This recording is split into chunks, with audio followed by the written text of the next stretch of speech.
Hello students, this is the second part of video for chapter number 3 from geography. As we have completed the case study of Bhuj, which hits Bhuj, and about the Richter scale, how the earthquake is measured. Mainly the machine is called as a seismograph, and magnitude of the earthquake is measured by the Richter scale.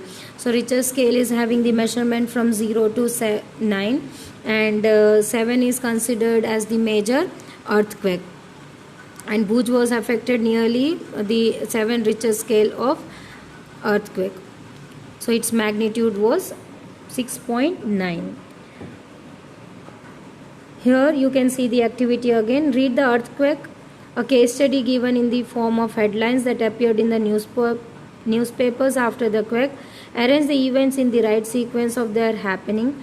Imagine if a quake suddenly shook in the middle of the school days. Where would you go for safety? So the second one, you have to just look out, or you just talk to your parents, and you can search it in Google that if it is happening in school, what would be your next step for the safety. So you should know the precautionary measures when the earthquake suddenly occurs when you are in the school building. So I want the answer. Please write down at least 5 lines for this precautionary measure in your notebook after completing that flow chart. And even I forgot to tell it in your previous video, you have to make these 2 diagrams, that is the volcano and as well as the earthquake. These 2 you have to draw in FNB.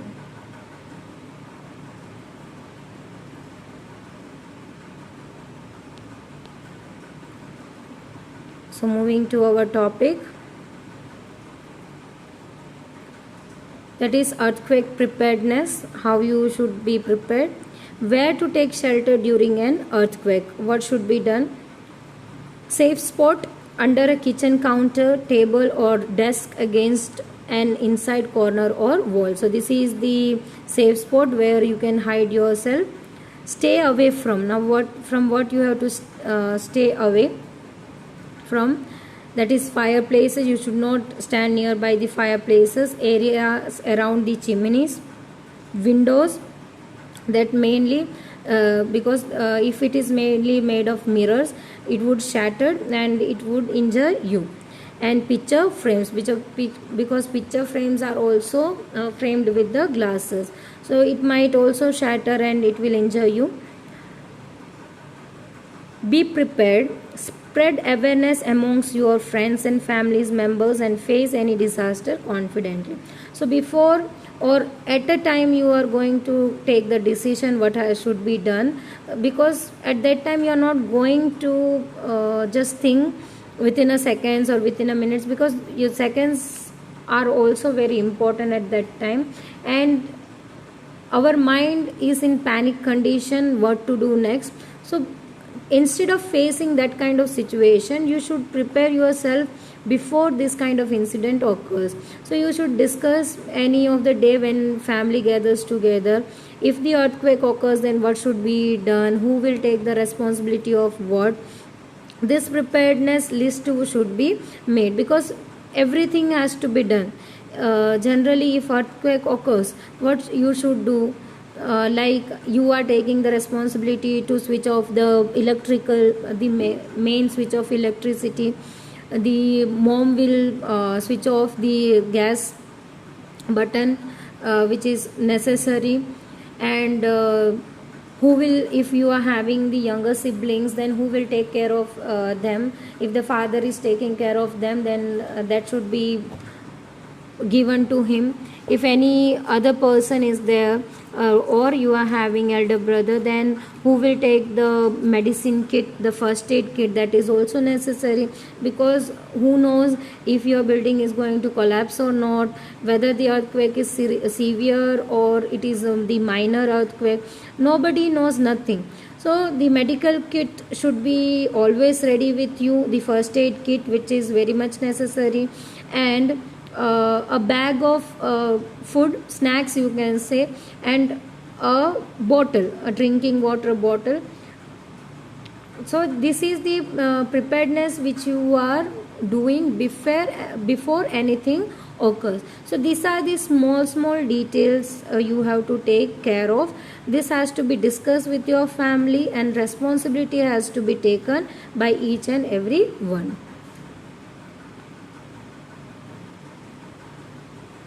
Major landforms.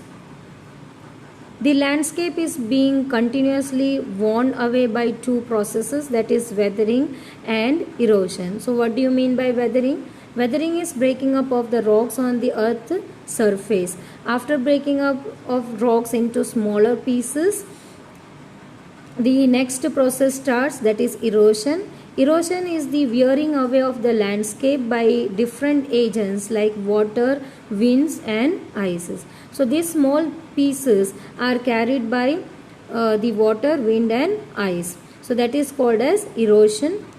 The eroded material is carried away and transported by water and wind, etc., and eventually it is deposited in one particular place. This process of erosion and deposition create different landforms on the surface of the earth.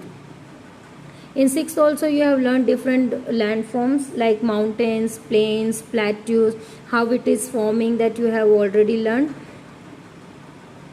Now here we are going to learn about the different landform, that is work of a river. The running water in the river erodes the landscape. When the river tumbles at steep angle over very hard rocks or down a steep valley side, it forms a waterfall. So here you can see, so constantly moving water, when it is moving to one direction constantly, so it erodes the landscape and it flows in a steep angle in very hard rock to the steep valley downwards. So this kind of movement of water body that is coming from the top of the landform in the steep angle and getting down, this is called as the waterfall. So this is the hard rock which is affected by the water body, and the softer rock under cut by the power of the water. You can see similar thing in the well also, who is carrying water, regular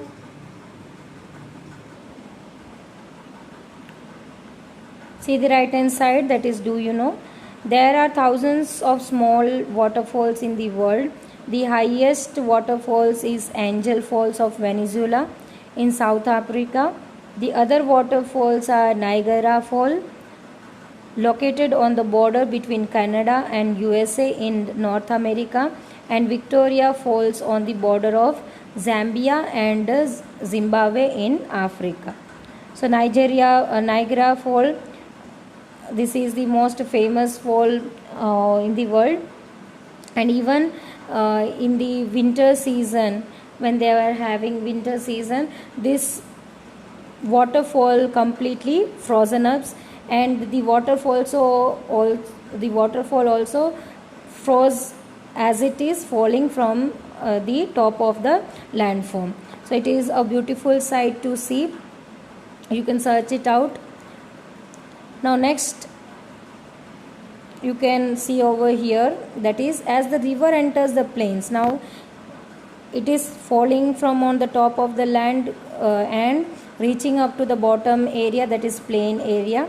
So as the river enters to the plain, it twists and turns, forming large bends known as meanders. You can see here the large twists and turns. These are called as meander. Due to continuous on, this turn is called as meander. Don't get confused. Can show over here. These turns are called as meander. Due to continuous erosion and deposition along the side of the meander, the ends of the meander loops come closer and closer. In due course of time, the meander loops cuts off from the river and forms a cut-off lake also called as an oxbow lake. So these curves, as they get closer and closer, so slowly and steadily in the course of time, after so many years, it cut off from the this twist and curve, and it cut off and form this kind of lake that is called as cut-off lake, or it is also known as oxbow lake. At times the river overflows its banks. This leads to the flooding of the neighboring areas. As it floods, it deposits layer of fine soil and other material called as sediments along its banks. This led to form the formation of flat fertile floodplains. The raised banks are called as levees. You can see over here, these are the floodplains, the deposited layers of the fine soil and material, and these are known as the levees, the raised bank. The floodplains, when it is accumulated, then it is layer by layer, it is forming a formation of raised land. This kind of raised banks are known as levees. Levees. As the river approaches the sea, the speed of the flowing water decreases, because the ending point of the river is considered as the sea or ocean. So as they just enter to the sea, its speed of flowing of water would be decreasing, and the river begins to break up into number of streams called distributaries. So here you can see the picture, what are known as, this is the main river, you can see. Now when it is reaching up to the sea, it is dividing into number of channels or number of rivers. So this number of rivers are, or you can call it as number of streams, are called as distributaries. It means from the main river, many streams are being divided. The main river is divided into many streams. These streams are known as the distributaries. The river becomes so slow that it begins to deposit its load. Each distributaries form its own mouth. The collection of sediments from all mouths forms a delta. So as you can see, this distributaries, so these distributaries were having their own mouth. You can see this is the mouth of this distributary, this is the mouth of this distributaries. So these are called as delta. The sediments from all the mouth are called as delta.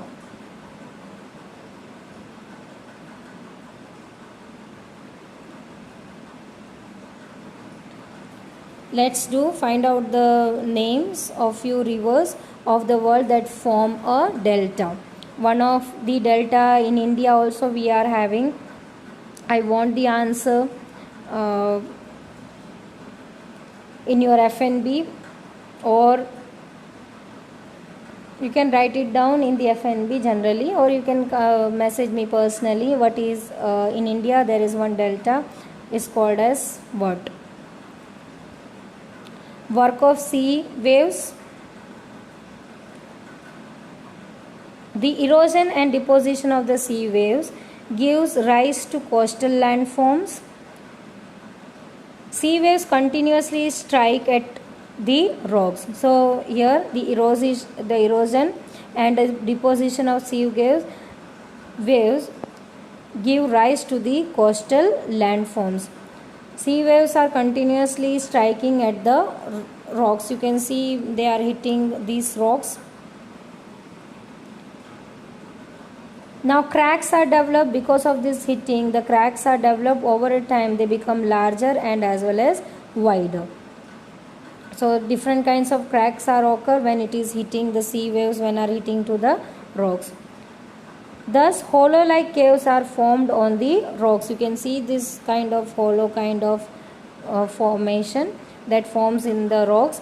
They are called as sea caves. So this is the common hit which is caused on the rock, and when it is constantly hitting, a hollow like structure is formed, and this is called as sea caves. As the cavity become bigger and bigger, only the roof of the caves remains, thus form a sea arches. Now what happened when this cavity, it is a small cavity when it is started, so it is known as sea caves, but when it hits, the sea waves hits constantly into one particular places, and only the roof is formed. You can see the bigger roof, and the cave, you can transparent cave you can see over here, so we can see through the rock. So these kind of see-through caves or the arches formed over here, this large arch formed over here, for that reason it is known as sea arch. Further erosion breaks the roof and only walls are left. These wall-like features are called stacks. So this crack would be more, it gets separated from the rock. So this kind of rock you can see over here.